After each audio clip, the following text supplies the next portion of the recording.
Le Grand Paris Express. Le futur réseau de nouvelles lignes automatiques de métro s'étendra autour de la capitale d'ici 2030. Il rapprochera les banlieues et allégera le trafic actuel avec ses 200 km de voies, ses 4 nouvelles lignes pour 2 millions de voyageurs chaque jour. Un projet urbain unique en Europe.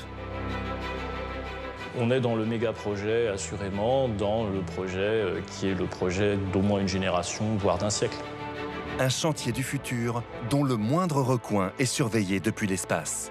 Au niveau mondial, c'est le seul projet où il y ait une couverture systématique satellite. Un projet pharaonique qui se déploie sur près de 300 chantiers dans toute la région avec des opérations exceptionnelles. Destruction de bâtiments, déplacement de dalles de 3000 tonnes, percement de puits gigantesques et le lancement de 20 machines ultra perfectionnées pour creuser les 170 km de voies souterraines. Nous, on a utilisé la technique la plus moderne du moment pour réaliser le tunnel, c'est le tunnelier. Pour tenir les délais, les hommes vont devoir repousser les limites de l'ingénierie et accroître leur performance. Ce sont des machines extrêmement puissantes, ce qui correspond à environ 6 moteurs de TGV. Mais aussi trouver des solutions pour construire au plus vite les pièces en béton armé qui vont constituer les parois des tunnels. Suivant le type de voussoir, chaque élément peut peser entre 4 et 9 tonnes. Pour accueillir les voyageurs, 68 nouvelles gares vont être construites à des profondeurs parfois inédites en France et dotées d'équipements ultramodernes. 11 ascenseurs qui font près de plus de 2000 kg, c'est-à-dire que chaque ascenseur est capable de recevoir autour de 25-26 personnes. Aux côtés des ingénieurs ou architectes de ce chantier de tous les records, vous allez découvrir les secrets de fabrication de ce métro du futur. Les travaux de cette mégastructure hors norme devraient durer de 6 à 12 ans. Un pari titanesque, le chantier du siècle.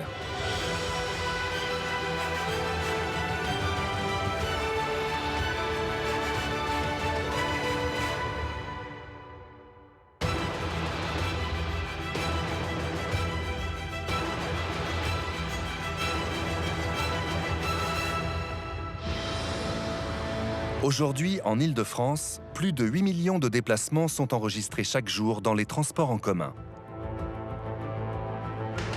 La construction d'un réseau de métro et RER était l'une des plus impressionnantes épopées ferroviaires du XXe siècle en France.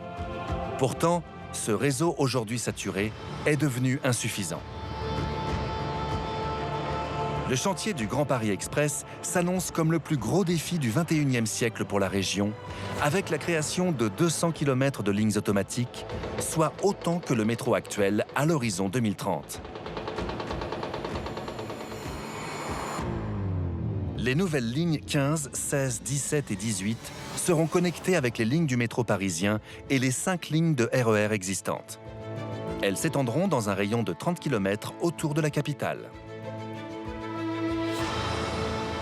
C'est vraiment une dimension très importante dans le Grand Paris Express, c'est que c'est un réseau qui est interconnecté avec le réseau existant. Sur nos 68 gares, plus des 3/4 sont en correspondance avec le réseau existant, avec le métro ou avec le Transilien, le RER. Au fil des années, de nouveaux pôles d'activité sont apparus autour de Paris, comme le quartier d'affaires de la Défense, les pôles industriels d'Aulnay ou de Villepinte, le centre scientifique du plateau de Saclay, divers pôles économiques et bien sûr les aéroports d'Orly et de Roissy. Ces différents lieux, très attractifs, ont besoin d'être mieux reliés entre eux pour pouvoir se développer sans engorger la capitale. Aujourd'hui, quand on veut aller d'un pôle à un autre, on est obligé de passer par Paris. Et donc ça veut dire qu'il y a une concentration dans le centre de la capitale en termes de transport qui est très forte. Demain, il sera possible d'aller de Saclay à Orly, d'aller de Roissy à Noisy-le-Champ sans passer par le centre de la capitale et dans des conditions de confort assez extraordinaires. Aujourd'hui, par exemple, il faut 1 heure pour se rendre d'Orly au pôle de recherche de Saclay en empruntant un bus, un métro et un RER. Avec la ligne 18 du Grand Paris Express, le trajet sera de 18 minutes, soit 3 fois moins long et sans correspondance. Un gain de temps rendu possible grâce à la création de ces nouvelles lignes circulaires.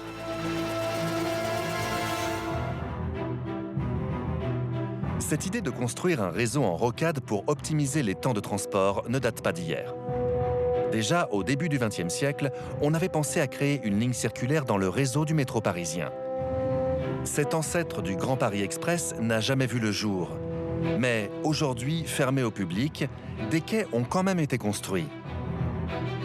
Et donc la base du métro d'origine était constituée de 2 circulaires.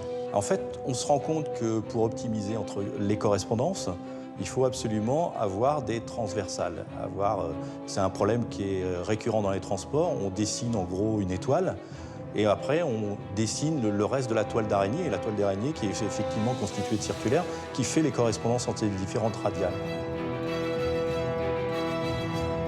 D'après le cahier des charges du métro d'origine, chaque Parisien ne doit faire que 2 correspondances par trajet. De plus, il doit avoir une station de métro à moins de 400 mètres de son domicile. À l'époque, Fulgence Bienvenu, l'un des pères du métro, avait dessiné un réseau de 6 lignes seulement, dont une formait une petite ceinture intérieure demeurée à l'état de projet. Une petite ceinture intérieure en fait qui servait à faire les correspondances entre lignes radiales. Et cette petite circulaire, elle passait par Invalides, elle passait par Opéra, elle passait par République, Bastille et sur la partie sud, en dessous du boulevard Saint-Germain. Mais en raison de problèmes d'aiguillage aux interconnexions, ce projet de ligne circulaire est finalement abandonné. Seule la grande circulaire, matérialisée par les lignes 2 et 6 entre Étoile et Nation, subsiste aujourd'hui. Au cours du siècle, le réseau ferré va continuer de s'étendre depuis le cœur de Paris vers les villes de banlieue. De tout temps, on a l'impression effectivement que les réseaux de transport ont favorisé les radiales. Quand on regarde l'histoire, l'essentiel des lignes de métro, effectivement, concentrées par Paris. Les prolongements de lignes dans les années 30, pareil, aller chercher les banlieusards un peu plus loin et les ramener sur le cœur de Paris. C'est vrai que la liaison périphérique n'était pas souvent pensée. Et même quand on prend le RER, la création du RER en 1977, c'est encore une fois, on rabattait les villes de banlieue sur le centre de Paris. Or, la population de l'Île-de-France a connu un bond de 2 millions d'habitants depuis la fin des années 70, pour finalement dépasser la barre des 12 millions. Et la capitale n'est plus en capacité d'absorber le flux croissant des voyageurs. Le chantier titanesque du Grand Paris Express prévoit donc la construction d'un réseau supplémentaire de lignes circulaires pour relier entre elles les branches du réseau existant.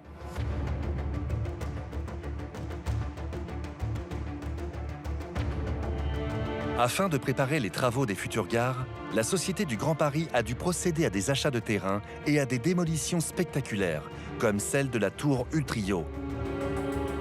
Une tour de 13 étages située près de la nouvelle gare de Clichy-Montfermeil. Sur le site d'Arcueil-Cachan, le chantier titanesque de la gare du Grand Paris Express a déjà commencé.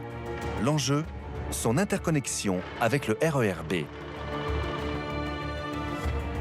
Pourquoi c'est important les interconnexions? Parce qu'en fait, c'est un autre mot pour dire correspondance. Et tout l'intérêt de cette nouvelle ligne qui va être construite, de ce nouveau réseau, tout l'intérêt pour les voyageurs, c'est de pouvoir faire des nouveaux itinéraires et passer facilement du réseau RATP actuel, par exemple le RER B, et passer facilement sur la ligne 15. D'où l'intérêt de faire une connexion entre les deux réseaux bien réussie au plus proche. La future ligne 15 Sud reliera les stations Pont-de-Sèvres et Noisy-Champs sur 33 km. Comme 80% des nouvelles gares, 16 de ces stations seront en interconnexion avec d'autres lignes pour faciliter les transports de banlieue à banlieue, à l'image de la gare d'Arcueil-Cachan.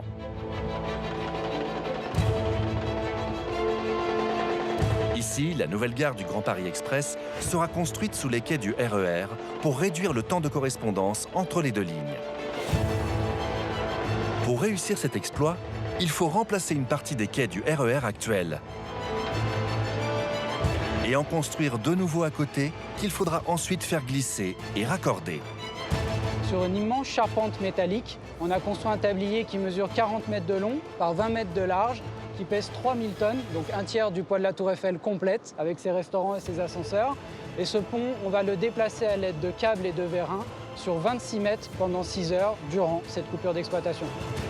Ce véritable défi technique doit être réalisé en un temps record, puisque le trafic du RER B ne peut être interrompu que 5 jours, pas un de plus.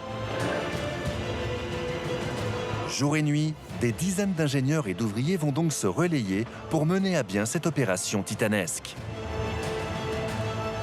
D'abord, on pose des rails métalliques où seront construits de nouveaux quais, sans interrompre le trafic. Ensuite, les quais du RER sont détruits sur 40 mètres et en 5 heures à peine, la structure de 3000 tonnes va glisser sur 26 mètres.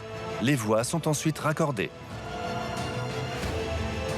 Pour réussir ce raccordement, la structure doit être calée au millimètre. Il aura fallu 18 mois de préparation en tout et le déplacement d'un marché couvert pour préparer cette opération pharaonique. La nouvelle gare sera quant à elle construite à ciel ouvert sur un terrain dégagé, prêt à être creusé. Une gare du Grand Paris, ça fait environ 110 mètres de long, 30 mètres de large. Celle-là, elle est à 26 mètres de profondeur, donc ça fait un grand rectangle qu'on réalise à ciel ouvert. Et là où nous nous trouvons aujourd'hui, là exactement, on fera partir un des 10 tunneliers de la ligne 15 Sud. Placée à cet endroit, la nouvelle gare sera plus proche des voies du RER. Et bien qu'enfouie à 26 mètres de profondeur, le temps de correspondance entre la ligne 15 et celle du RER-B sera de 4 minutes seulement. Très clairement, dans la conception de nos gares et de nos correspondances, chaque minute compte. 2 minutes de temps de correspondance supplémentaire, ça peut diminuer l'attractivité d'une ligne de 10 à 20% en flux voyageurs. Donc c'est extrêmement important. Tout a été minutieusement étudié. On le comprend quand on mesure l'enjeu du Grand Paris Express. Ce projet qui double le réseau du métro actuel transportera 2 millions de voyageurs chaque jour pour un coût total de 35 milliards d'euros. C'est aujourd'hui le chantier européen en matière de transport, en tous les cas, qui est le plus important sans conteste. Et sur le monde, en tous les cas, sur une concentration urbaine aussi importante, sur un espace relativement réduit, somme toute, je ne connais pas d'équivalent. On est dans le méga-projet, assurément, dans le projet qui est le projet d'au moins une génération, voire d'un siècle. Cette mégastructure circulaire qu'est le Grand Paris Express n'est pourtant pas une première dans l'histoire du rail francilien. Dès la fin du 19e siècle, 2 rocades ont été aménagées autour de Paris, la Grande et la Petite Ceinture. Fermées définitivement en 1993, les anciennes voies de la Petite Ceinture couraient sur 32 km. Son tracé est toujours visible aujourd'hui. La Petite Ceinture, en fait, elle est vraiment au cœur de la ville. Là, on est tout près des boulevards des Maréchaux, près de la place Ballard. On voit ce bloc d'immeubles. Là, c'est vraiment l'urbanisme pur et dur, près d'une voie ferrée. Construite entre 1852 et 1869, la Petite Ceinture était une ligne de chemin de fer qui faisait le tour de Paris en longeant les boulevards extérieurs. Son train à vapeur transportait des marchandises et des voyageurs. Il desservait 29 gares. Cette gare s'appelait Vaugirard-Ceinture. Elle a été construite en 1867, au même moment que l'ouverture de la ligne. Elle a accueilli des voyageurs jusqu'en 1934. Elle était située à proximité de la station de métro Porte de Versailles. Destinée avant tout au transport de marchandises, la Petite Ceinture devait permettre une meilleure correspondance entre les gares historiques pour un temps d'acheminement plus court. À l'origine, les compagnies de chemin de fer ont cherché à se relier les unes les autres. Et pour se relier les unes les autres, en fait, la rocade, c'était la vraie solution. Quand il n'y avait pas la Petite Ceinture, un train qui arrivait, on va dire, du nord de la France, un train de marchandises, il devait arriver à la gare du Nord. Imaginons qu'il devait aller ce train dans le sud de la France.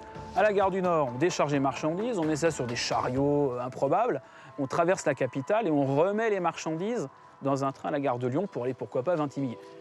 Un truc complètement absurde. Dans les années 1870, le trafic sur la Petite Ceinture va devenir si dense qu'elle va bientôt ne plus suffire. On construit donc une grande ceinture à une quinzaine de kilomètres du boulevard périphérique, toujours en service aujourd'hui. C'est l'ancêtre effectivement du Grand Paris Express, sauf que la motivation première de la Petite et la Grande Ceinture, c'est surtout les marchandises. En 1900, lorsque le métro arrive à Paris, la Petite Ceinture est vite concurrencée par ce mode de transport moderne, électrique et beaucoup plus central. La Petite Ceinture est finalement remplacée par la ligne de bus PC, puis le tramway, toujours en activité. Preuve que des lignes circulaires sont toujours nécessaires. Aujourd'hui, les concepteurs du Grand Paris Express cherchent, comme leurs prédécesseurs, à raccorder les lignes principales qui rayonnent de la capitale, mais avec des moyens à la pointe de la technologie.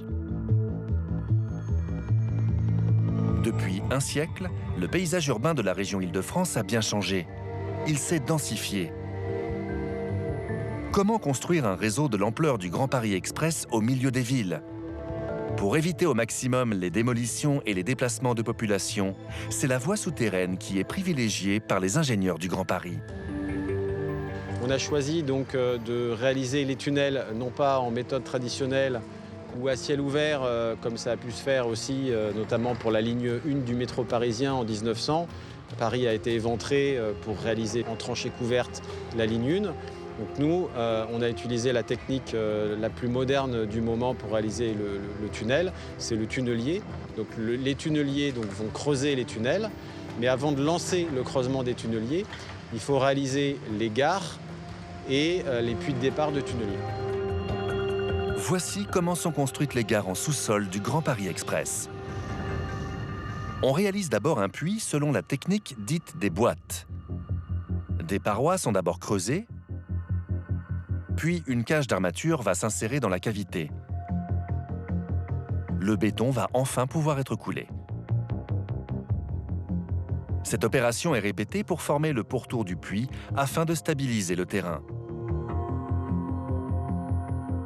Ensuite, le volume intérieur est terrassé et de grands tubes métalliques appelés butons sont installés pour soutenir les parois. Sur les 200 km de nouvelles voies, 80% seront souterraines. Creusant à une vitesse moyenne de 12 mètres par jour, plusieurs tunneliers travailleront en même temps à la construction du futur réseau. La technique des travaux souterrains pour réaliser un métro est maintenant tout à fait au point. Ce qui est un peu hors du commun dans le cadre de ce projet, c'est sa dimension et le fait que l'on ait une concentration du nombre de tunneliers pour réaliser ce métro dans les échéances qui soit considérable, puisqu'on aura plus d'une vingtaine de tunneliers qui vont fonctionner en même temps pour réaliser ce métro, ce qui est pratiquement sans précédent, notamment dans le contexte d'une région dense comme elle est la région Île-de-France. 20 tunneliers à environ 30 millions d'euros l'unité, c'est ce que la Société du Grand Paris a choisi d'investir pour mener à bien ce chantier colossal. Évoluant entre 15 et 55 mètres de profondeur, chaque tunnelier est un gigantesque train-usine de 100 mètres de long sur 10 mètres de large, composé de 4 parties. La roue de coupe qui assure le forage du terrain, un bouclier pour garantir la protection, la jupe munie d'un joint pour assurer l'étanchéité entre l'anneau du tunnel et le bouclier. Et enfin, le train suiveur qui assure l'approvisionnement du tunnelier en voussoir qui constitue le revêtement du tunnel. Sur les 20 tunneliers du Grand Paris Express, 15 sont construits ici, à Schwanau en Allemagne, au siège de la société Herentnert. Avec des diamètres allant de 17 mètres à 70 cm, les tunneliers servent à construire aussi bien des tunnels routiers que ferroviaires et même des réseaux de canalisation d'eau. Ici, près de 2000 salariés travaillent sur l'élaboration et la construction de ces machines ultra perfectionnées. À part les composants électriques et hydrauliques, les 150 000 à 200 000 pièces qui composent un tunnelier sont assemblées ou fabriquées ici. Comme la roue de coupe, avec ses différents outils adaptés à chaque terrain, et cette vis géante qui servira à l'extraction des déblais.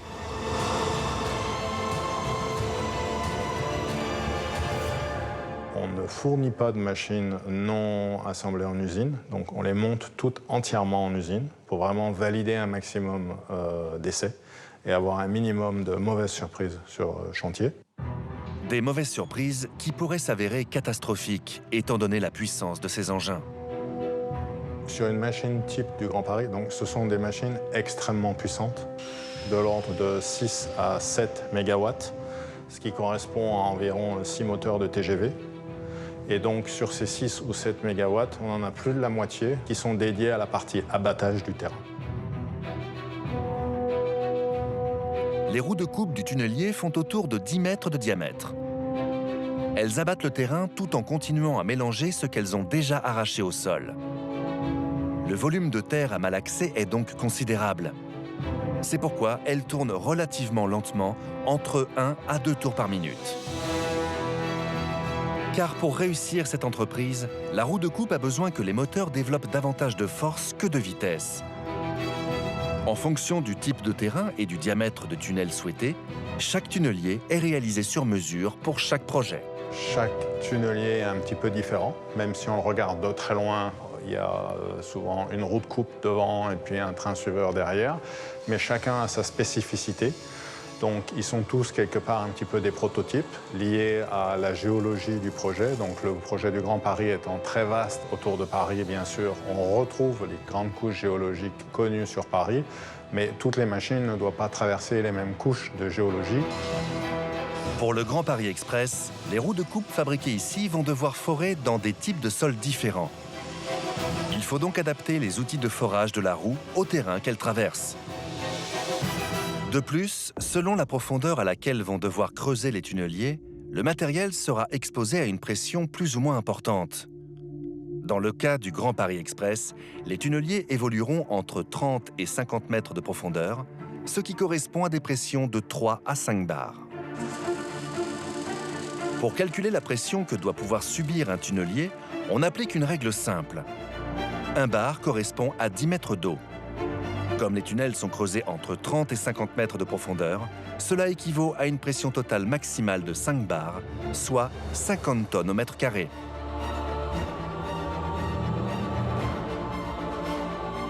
Il faut entre 10 et 12 mois pour fabriquer un tunnelier. Une fois achevé, son transport en pièces détachées forme un convoi de 100 camions depuis l'Allemagne. Les éléments arrivent durant les 6 mois qui précèdent le début du creusement et sont assemblés au fur et à mesure au fond du puits, avant le démarrage du tunnelier. Pour faire fonctionner le tunnelier, il faut d'abord assembler le bouclier, la jupe et la roue de coupe.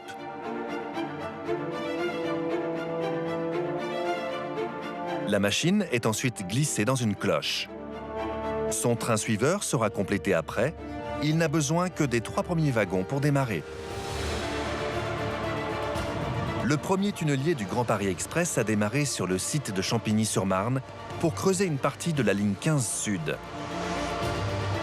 Régulièrement, chaque élément de ce train-usine ultra perfectionné est minutieusement inspecté et vérifié.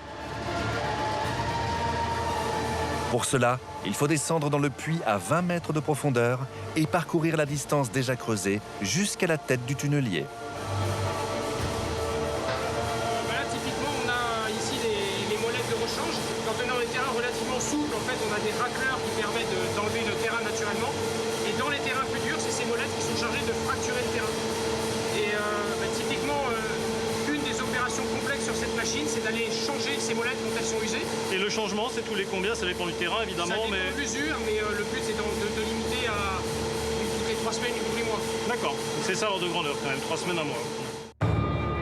L'opération de changement des molettes sur la roue de coupe doit pouvoir se faire rapidement et en toute sécurité. Un paramètre qui a été pris en compte dès leur conception par le constructeur, grâce à un système révolutionnaire. Toutes nos roues de coupe sont faites de manière à ce que tous les outils de coupe sur la roue soient amovibles, donc interchangeables depuis l'arrière de la roue de coupe, c'est-à-dire que le personnel n'a pas à être exposé au front pour changer ses outils. Et donc nos machines sont toutes équipées de sas d'intervention pour le personnel pour permettre de passer de la zone, on va dire, non confinée dans le bouclier à la zone confinée dans la chambre d'abattage pour accéder à ces outils. La tête du tunnelier est la partie la plus complexe de ce train-usine, puisque c'est ici que la terre est arrachée et mélangée avant d'être évacuée.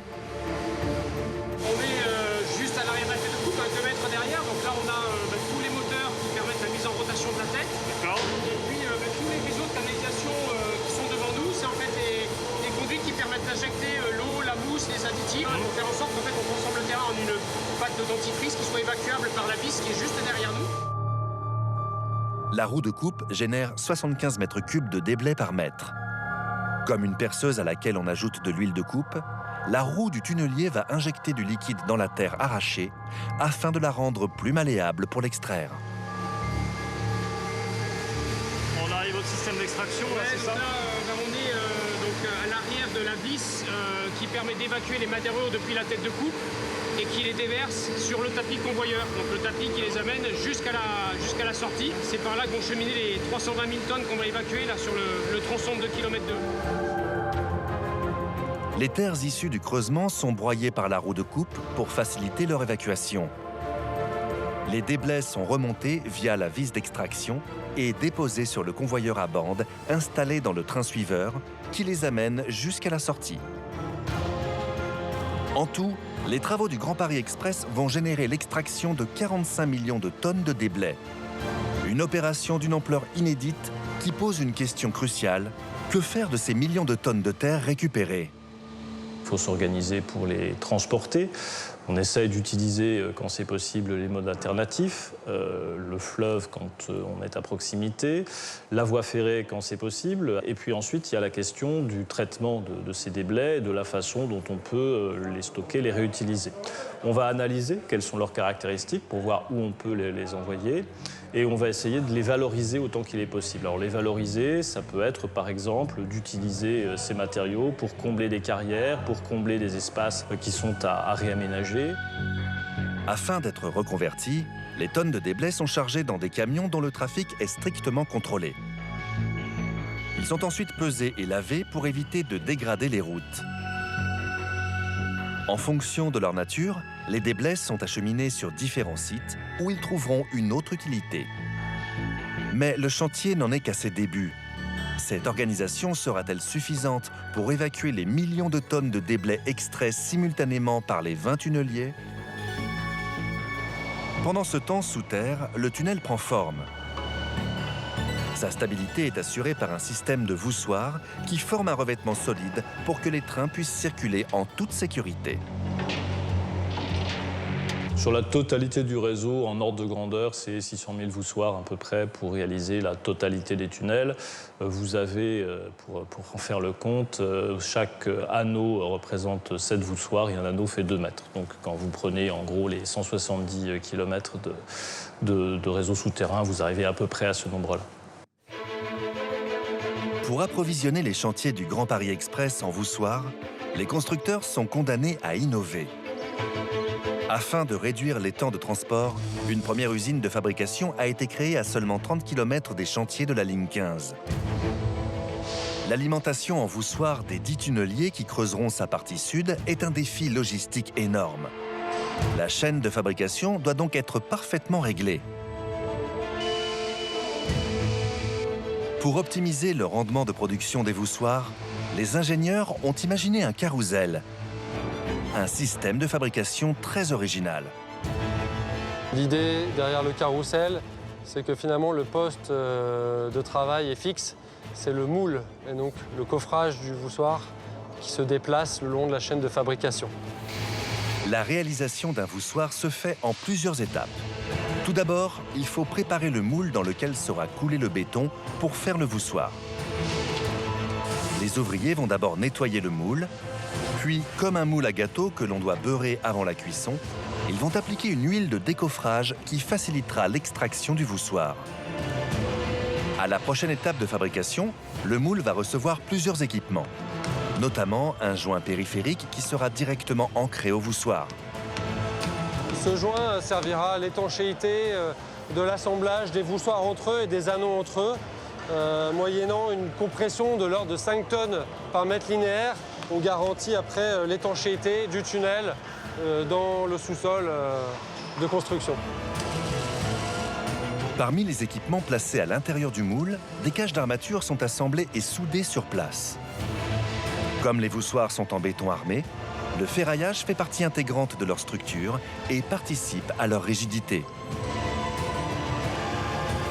Une fois le moule complètement équipé des accessoires, des joints, de la fixation, des armatures, le moule est envoyé en cabine de bétonnage. Et donc là, il reçoit finalement le béton provenant des bennes alimentées par la centrale. Le moule est vibré pneumatiquement afin de répartir et garantir l'homogénéité du béton dans le moule. L'opération dure environ 4-5 minutes. Plusieurs types de moules différents sont utilisés en fonction de l'ordre de positionnement du voussoir dans l'anneau.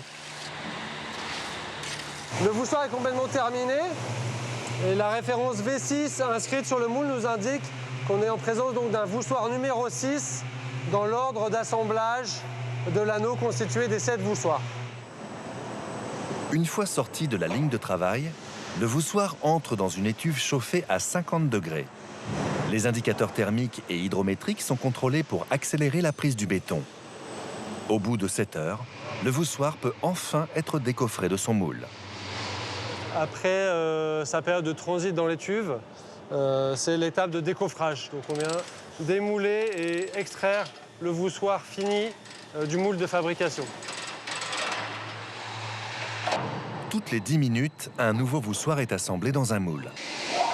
Pendant que, dans le même temps, un autre est sorti de la chaîne de fabrication pour être mis en stock. La fabrication des voussoirs est calibrée au millimètre près pour permettre un bon assemblage des anneaux. Un sacré défi lorsque l'on connaît la masse de ces géants de béton. Suivant le type de voussoir, chaque élément peut peser entre 4 et 9 tonnes. Un anneau pesant entre 40 et 57 tonnes, il faut prévoir donc 2 camions pour acheminer un anneau complet sur chantier. La production de voussoirs est un enjeu majeur pour le Grand Paris Express. En effet, chaque tunnelier doit pouvoir poser 42 pièces de béton par jour. Lorsque les 20 supermachines seront en action, 840 voussoirs devront être posés quotidiennement pour l'avancement du chantier, soit l'équivalent d'une douzaine d'unités de production comme celle-ci. Une fois achevés, les voussoirs vont être amenés jusqu'au tunnelier. À l'intérieur, ils sont acheminés jusqu'à l'avant du tunnel. Ils sont saisis et déplacés par un bras à commande hydraulique appelé érecteur, muni de ventouses à vide. Les voussoirs sont ensuite posés en alternance d'un côté puis de l'autre jusqu'à former un anneau. Le 7e voussoir est le plus petit. Avec ses flancs biaisés, il permet le serrage de l'anneau comme une clé de voûte. Cette technique de pose garantit un soutènement permanent du tunnel. Mais une difficulté supplémentaire attend les tunneliers du Grand Paris Express. Comme il s'agit d'un réseau circulaire, beaucoup de tunnels doivent être réalisés en courbe. Pour que le tunnelier puisse réaliser ces courbes, ça fait partie des caractéristiques de cette usine souterraine. Il y a tout un système de réglage. Il y a deux éléments qui permettent d'orienter ce tunnel. Le fait que la roue de coupe, ce qui vient creuser le terrain, puisse être orientable et donc puisse prendre des virages, alors qu'ils ne sont pas des virages à des rayons très petits. Et puis le deuxième élément, c'est qu'on joue sur les vérins qui viennent pousser le tunnelier au fur et à mesure de son avancement pour corriger la trajectoire et l'ajuster. Donc c'est tout ça qui permet de prendre les courbes telles que le projet a été conçu. En plus de l'orientation de la roue de coupe et de l'impulsion des vérins, un troisième élément clé permet de créer des tunnels en courbe, la technique de l'anneau universel. Les anneaux constitués de 7 voussoirs et mis bout à bout réalisent le tunnel. Cependant, si tous les anneaux avaient la même longueur, un vide se créerait lors d'un assemblage en courbe et l'étanchéité ne serait plus garantie. Pour éviter ce genre de problème, la technique de l'anneau universel est utilisée. La forme de chaque voussoir est très élaborée afin que le 7e, qu'on appelle la clé, soit plus courte que les autres de 4 à 7 cm. De ce fait, l'anneau assemblé n'a pas une longueur constante. Le positionnement de la clé donne la direction au tunnel. Si toutes les clés sont à droite, le tunnel ira vers la droite. Mais si les clés sont alternées à gauche et à droite, le tunnel ira tout droit. À l'intérieur du train-usine, un poste de pilotage permet de contrôler l'orientation du tunnel. Voilà, donc là on est donc sur l'écran qui indique la trajectoire, donc avec le centre de la cible qui est la position théorique du tunnelier, donc de la tête, et puis les petits triangles qui indiquent la position réelle avec la tendance en termes de trajectoire. Donc ce qu'on voit par exemple ici, c'est qu'on est donc à 61,34 m de creusement, on a posé 28 anneaux. Le creusement d'un tunnel, même avec un tunnelier dernière génération, n'est jamais sans risque pour la stabilité du terrain. Afin d'anticiper toute menace d'effondrement, il faut donc contrôler le volume de terre enlevé. Si vous avez prévu, quand vous avancez d'1 mètre, d'évacuer 75 mètres cubes parce que c'est le volume correspondant au tunnel sur 1 mètre, si vous en évacuez 100, ça veut dire que vous avez une partie du terrain naturel qui vient. Et donc dans ce cas-là, il faut immédiatement corriger le tir et puis consolider le terrain correspondant. Pour limiter tout risque d'affaissement, des opérations de consolidation du terrain sont réalisées avant le passage du tunnelier. Cela passe par le comblement des espaces vides dans le sous-sol parisien. Outre les parkings souterrains et les lignes de métro déjà creusées, les anciennes carrières peuvent menacer de s'effondrer et doivent donc être comblées avant le creusement du tunnel du Grand Paris Express. Pour cela, on utilise la technique de comblement par injection de mortier depuis la surface. Des points de forage sont réalisés. Lorsqu'une carrière se prolonge au-delà de la zone à traiter, il est nécessaire de réaliser des opérations de cloisonnement qui permettent de confiner les travaux de comblement.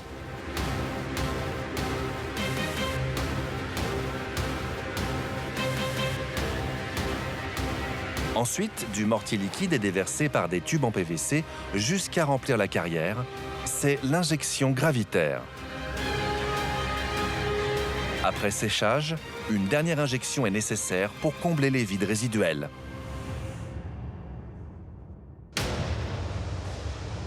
Les carrières ne sont pas les seules menaces qui pèsent sur ce chantier hors norme.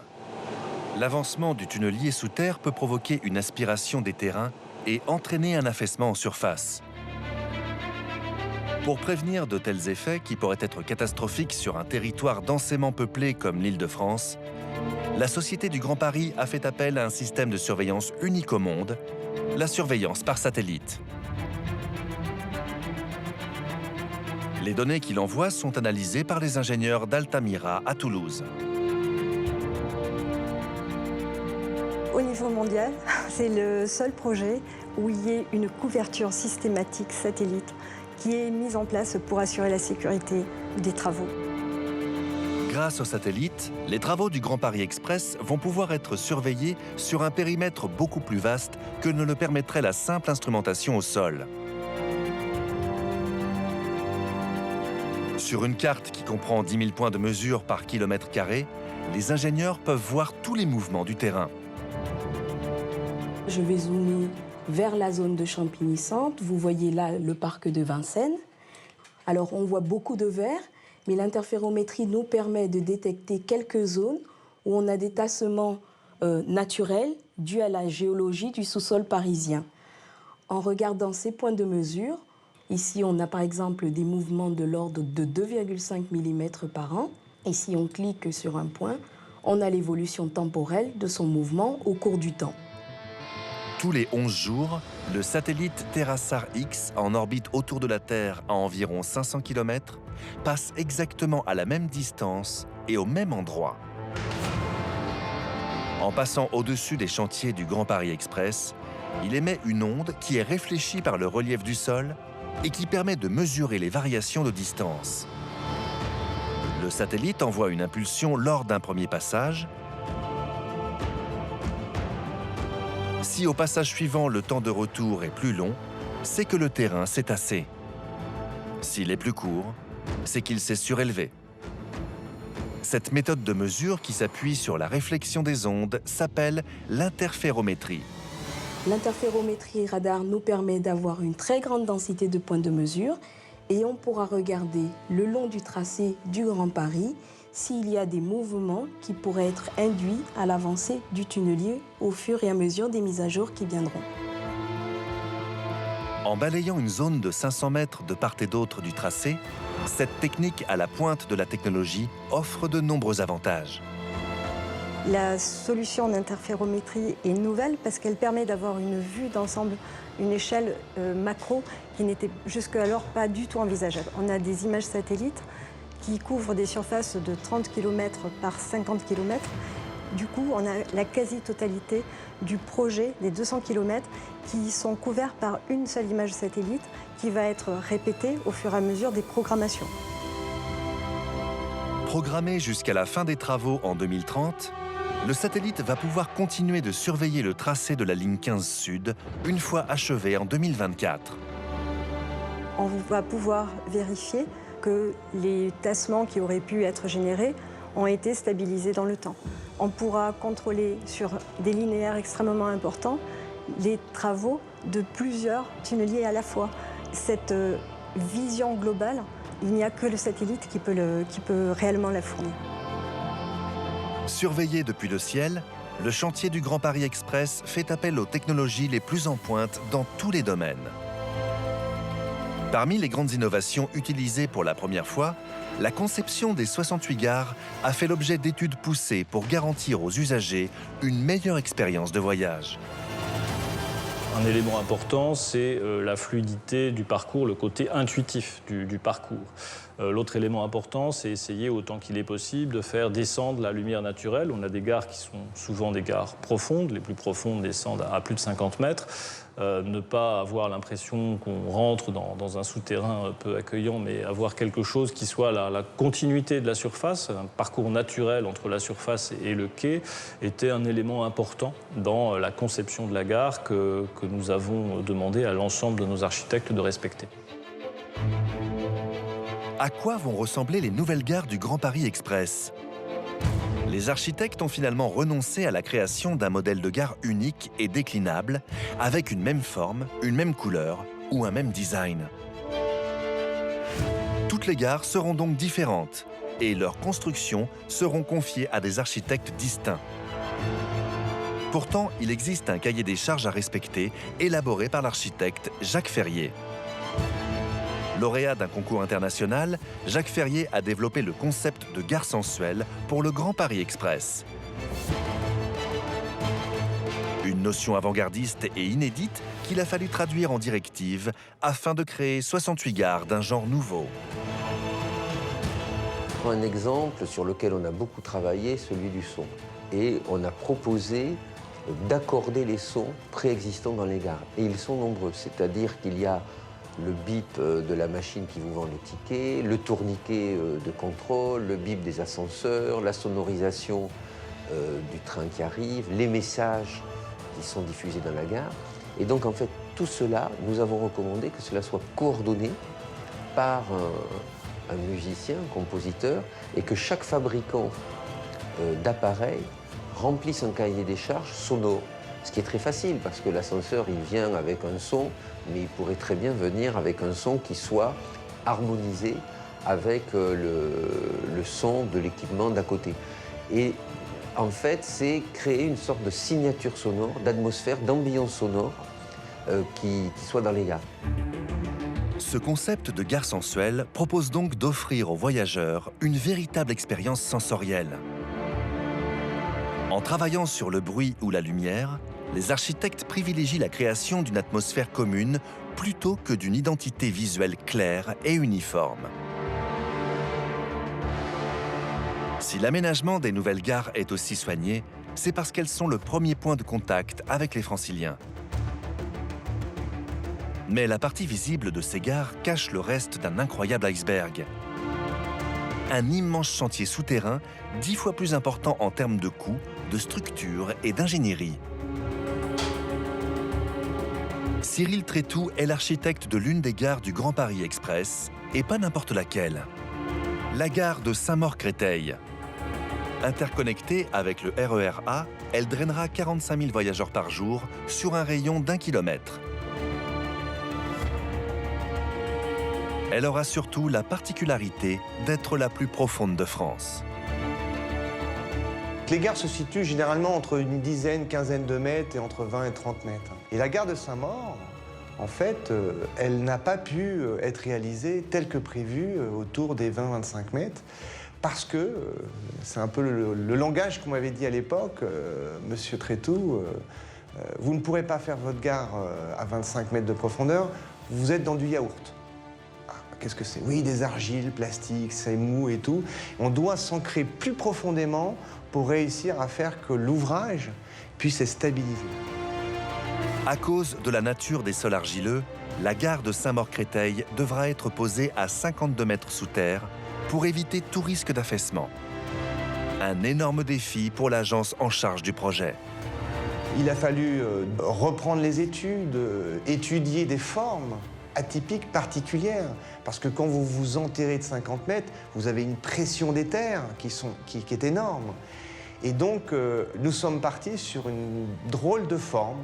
Cette gare enterrée a une forme de cacahuète. Voilà. Ce sont deux éléments qui ont une forme de cacahuète, deux cercles non fermés qui se collent et qui sont creusés jusqu'à 50 mètres, jusqu'au tunnel.